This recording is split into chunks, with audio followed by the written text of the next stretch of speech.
la plaine de Karbala était plongée dans une tension palpable.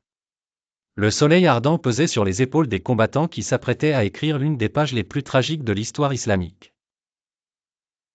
À la tête de cette résistance, l'imam al-Hussein, une figure vénérée et respectée, menait un combat pour la justice et pour les valeurs qu'il incarnait.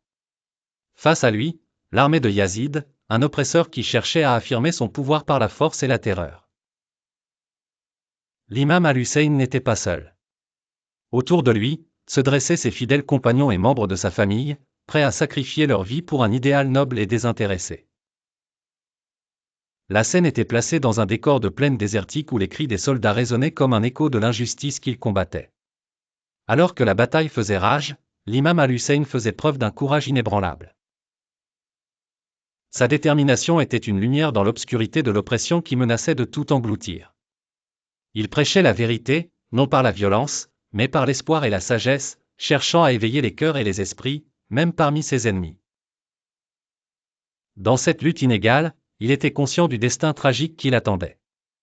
Il savait que sa quête serait marquée par la souffrance, mais elle inspirerait des générations entières à venir.